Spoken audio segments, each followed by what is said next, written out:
اعوذ باللہ من الشیطان الرجیم بسم اللہ الرحمن الرحیم۔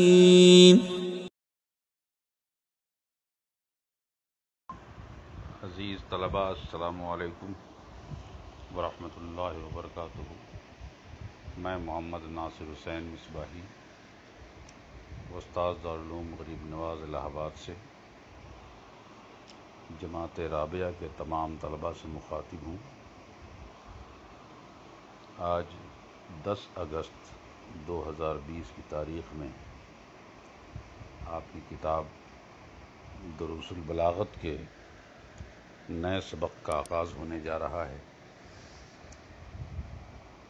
مجھے یقین ہے کہ آپ تمام طلباء اپنی کتابوں کے ساتھ موجود ہوں گے اور ترجمہ مطالب ما لہو ما علیہ کو غور سے سماعت کریں گے، تکرار کریں گے، اعادہ کریں گے۔ ابھی تک آپ نے پڑھا کہ تمنی کہتے ہیں کسی ایسی پیاری چیز کی طلب کرنا جس کا پانا ممکن نہ ہو، یا جس کے پانے کی امید نہ ہو، کیونکہ وہ محال ہے، یا محال نہیں ہے بلکہ ممکن تو ہے لیکن اس کا پانا مشکل ہے، اس اعتبار سے اس کے پائے جانے کی امید نہ ہو۔ کل یہاں تک بات آئی تھی کہ لیت لی الف دینار کہا تھا، کاش مجھے 1000 دینار مل جائے، تو یہ کسی بدحال کا قول تھا نہ کہ خوشحال کا، کیونکہ خوشحال کے لیے کوئی مشکل نہیں ہے 1000 دینار ہونا، لیکن بدحال کے لیے بہت مشکل ہے۔ تو یہ اس تمنی کی مثال ہے جس کا پایا جانا ممکن تو ہے کہ ایک فقیر کو، محتاج کو 1000 دینار مل جائے، لیکن مشکل ضرور ہے۔ تو تمنی تو محال یا ناممکن ہونے کی وجہ سے، متعذر ہونے کی وجہ سے اس کے پائے جانے کی امید نہیں ہوتی، لیکن اب آج سے یہ بتا رہے ہیں کہ اگر امید ہو جائے تو کیا ہے، وہی بتا رہے ہیں۔ فَإِن تَرْقَبَهُ يُسَمَّى تَرَجِّيًا يُعَبَّرُ عَنْهُ بِعَصَا أَوْ لَعَلَّ نَحْوَ لَعَلَّ اللَّهَ يَحْدُثُ بَعْدَ ذَلِكَ أَمْرًا۔ وَلِلتَّمَنِّي 4 أدوات، 1 أصلية وهي ليت، و3 غير أصلية وهي هل، نحو فهل لنا من شفاع فيشفعوا لنا، ولو، نحو فلو أن لنا كرة فنكون من المؤمنين، ولعل أسرب القطا هل من يعير جناحه، لعلی الی من قد حویت اطیر۔ تو اب یہی بات کہنا چاہتے ہیں کہ جب امید نہ ہو پائے جانے کی تب تو تمنی ہے، کیونکہ محال ہے یا ناممکن اور مشکل ہے، لیکن فَإِن تَرْقَبَهُ، اب اگر تمہیں امید ہو جائے اس کی، یا اس کا تمہیں انتظار ہو جائے، تو اب اسے تمنی نہیں کہا جائے گا بلکہ یسمى ترجیًا، اس کا نام ترجی ہوگا۔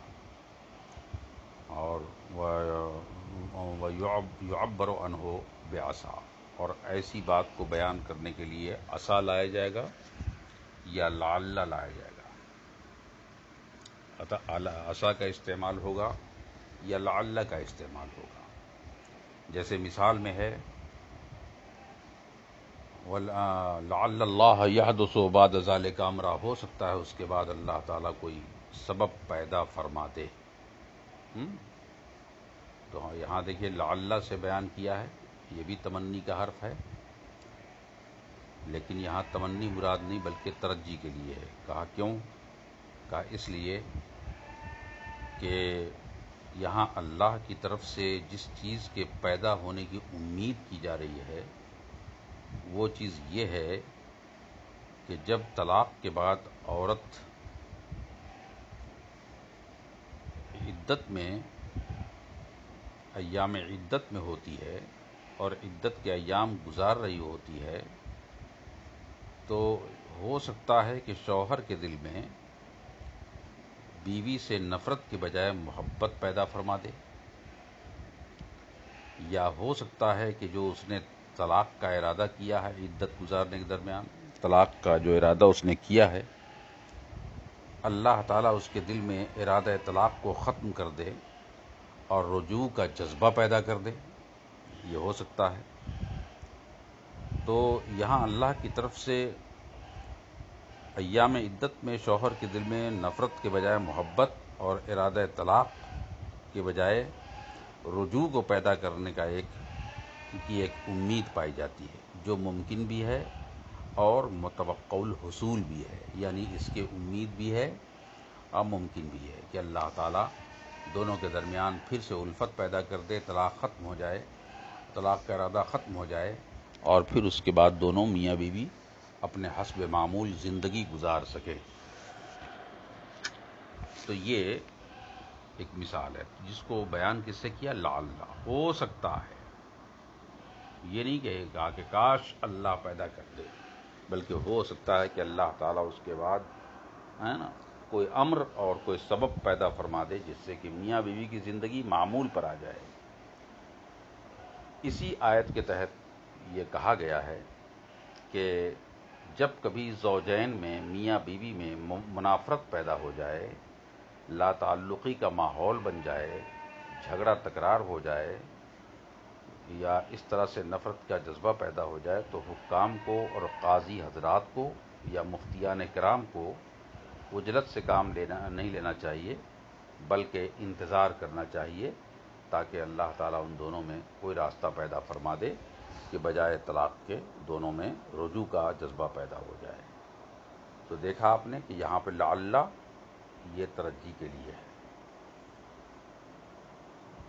اب اس کے بعد یہ دیکھیے وَلِلتَّمَنِّی اربع ادوات، تمنا کے لیے جو کسی ایسی چیز کی طلب کرنا جس کے پائے جانے کی امید نہ ہو، محال ہونے کی وجہ سے یا مشکل ہونے کی وجہ سے، اس کو اگر طلب کرنا ہو تو اس کے 4 حروف ہیں، ان میں سے واحدۃ اصلیہ، ان میں سے ایک اصلی ہے، اور وہ اصلی کون ہے؟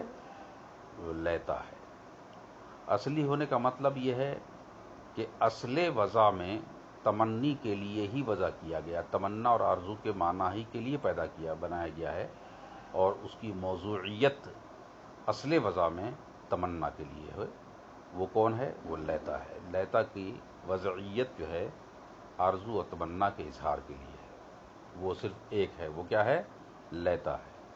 وَثَلَاثَةٌ غَيْرُ أَصْلِيَّةٍ، اور 3 جو ہیں اس کے علاوہ غیر اصلی ہیں، یعنی جن کی وضعیت جو ہے باقی 3 کی تمنا کے لیے تو نہیں ہے، مگر بطور مجاز تمنا اور آرزو کے معنی کو بتانے کے لیے غیر اصلی الفاظ کو 3 کو استعمال کیا جاتا ہے۔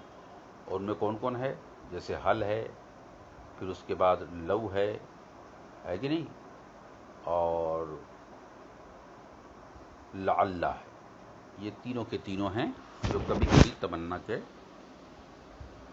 معنی میں استعمال ہوتے ہیں، لیکن بطور مجاز۔ کیونکہ آپ دیکھیے بھائی، حل کا معنی تمنا کے معنی نہیں ہے۔ حل کے معنی کیا ہے؟ یہ تو صرف استفہام کے لیے آتا ہے۔ اور لو کس کے لیے آتا ہے؟ لو جو ہے شرط کے لیے آتا ہے۔ اور لعل کس کے لیے آتا ہے؟ لعل ترجیح کے لیے آتا ہے۔ تو یہ تینوں کا معنی تمنی کے لیے نہیں ہے۔ حل استفہام کے لیے ہے، لو شرط کے لیے ہے، لعل ترجیح کے لیے ہے، تو تمنا کیسے ہو جائے؟ اسی لیے کہا گیا وَثَلَاثَةٌ غَيْرُ أَصْلِيَّةٍ، 3 جو ہیں غیر اصلی ہیں، جو کبھی کبھی بطور مجاز تمنا کے معنی میں استعمال ہوتے ہیں۔ کہتے ہیں وَثَلَاثَةٌ غَيْرُ أَصْلِيَّةٍ، اور باقی 3 جو ہے غیر اصلی ہیں۔ جیسے حل، بہے حل، جیسے حل لنا من شفاع فیشفع لنا، کاش کوئی ہماری سفارش کرنے والا ہوتا جو ہمارے لیے سفارش کرتے، یعنی ہماری سفارش کرنے والا، وکالت کرنے والا کوئی ہوتا تو ہمارے لیے سفارش کرتا۔ یہ میدان محشر میں کفار و مشرکین کہیں گے جب جہنم میں جا رہے ہوں گے مایوسی کی زندگی ہوگی تو بولیں گے وہ.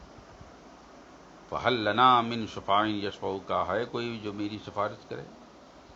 تو اب دیکھیے کہتے ہیں کہ حل تو یہاں پر استعمال کیا گیا ہے جو معنی میں استفہام کے لیے ہے، لیکن استفہام کے بجائے یہاں تمنا کے معنی میں کیوں لیا گیا ہے؟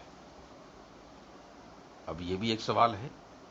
حل جب استفہام کے لیے ہے تو یہ کیوں نہیں کہا جاتا کہ کیا کوئی ہے جو ہماری سفارش کرے؟ کہا نہیں صاحب، یہ سوال کے لیے نہیں. کہا کس کے لیے ہے؟ کاش کوئی ہوتا جو ہماری سفارش کرتا، یہ معنی کے لیے. یعنی تمنا کے معنی میں بطور مجاز استعمال کیا گیا ہے. اب کہو گے اس کا قرینہ کیا ہے؟ کیا قرینہ یہ ہے کہ اصل میں اس کا قائل کون ہے جو کہہ رہا ہے کہ ہماری سفارش کرنے والا ہوتا؟ کہتے ہیں یہ اس وقت بات کہی جا رہی ہے جب وہ کفار و مشرکین جانتے ہیں کہ اس کی سفارش کرنے والا کوئی نہیں ہے اور نہ کوئی سفارش کرے گا، یہ تو محال ہے. اور جب اس کے لیے شفیع کا انتفاع کا یقین ہے، جب اس کو معلوم ہے کہ سفارش ہو نہیں سکتی ہے، تو پھر استفہام کرنے کا کیا معنی ہوا؟ معلوم ہوا کہ استفہام کرنے اور پوچھنے اور طلب علم کے لیے نہیں. تو استفہام کرنے کا جب معنی نہ ہوا، جب یقین ہے کہ ہمارا کوئی سفارش کرنے والا نہیں ہے، تو معلوم ہوا کہ استفہام کے لیے نہیں ہے، بلکہ وہ تمنا کر رہا ہے اے کاش کوئی ہماری شفاعت کرنے والا ہوتا تو آج ہم بھی نجات پا جاتے. دیکھا آپ نے؟ تو یہ صورتحال ہوگی کفار و مشرکین کی.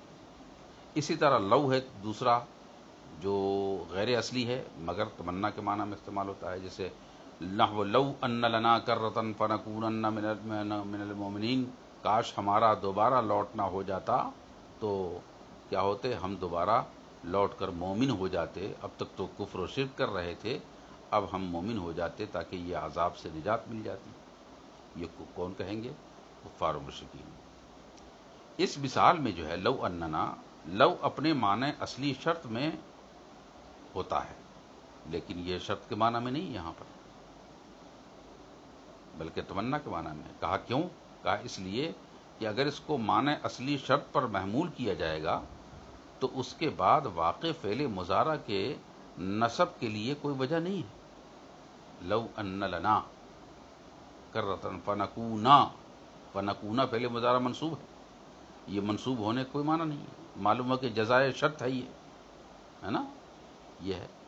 حالانکہ یہاں فعل مضارع منصوب ہے، اس لیے ماننا پڑے گا کہ یہاں لو شرط کے لیے نہیں ہے بلکہ تمنا کے لیے ہے، آرزو کے لیے ہے، صرف آرزو کے لیے ہے. اور پھر اس کے بعد دلیل یہ بھی ہے کہ یہ شرط کے معنی میں نہیں ہے.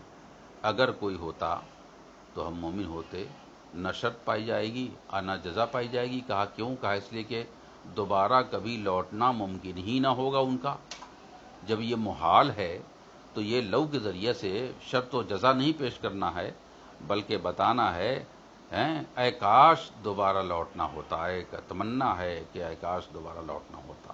جب ان کو پائے جانے کا یقین ہے کہ ہم کو دوبارہ لوٹنا ہی نہیں ہے تو محض ایک تمنا ہے. پھر اسر بالقطع حل معی، اور تو اس طرح سے دیکھ رہے ہیں آپ کہ پہلا کلمہ استفہام حل تھا جس نے اپنے معنی اصلی یعنی طلب علم اور طلب استفہام کا جو معنی تھا وہ نہیں پایا گیا جو حل لنا من شفاعی میں ہوا. اور دوسرا کیا تھا؟ وہ تھا لو جو شرط کے معنی میں ہے، لیکن لو ان لنا کرۃ فنکون من المؤمنین میں آپ نے جو اس کا شرط کا معنی یا جزا کا معنی نہیں لیا. کیوں؟ کہا دو وجہ سے. ایک تو یہ کہ صاحب اس کا جو فعل مضارع آیا ہے وہ منصوب واقع ہوا ہے، یہ اس بات کی دلیل ہے کہ یہ شرط کے معنی میں نہیں ہے بلکہ یہ تمنا کے معنی میں ہے. دوسری بات یہ ہے کہ یہ ممکن ہی نہیں کہ دوبارہ لوٹیں، لہٰذا ان کی تمنا تو ہو سکتی ہے لیکن شرط و جزا نہیں ہو سکتی ہے. باقی سبق انشاءاللہ باقی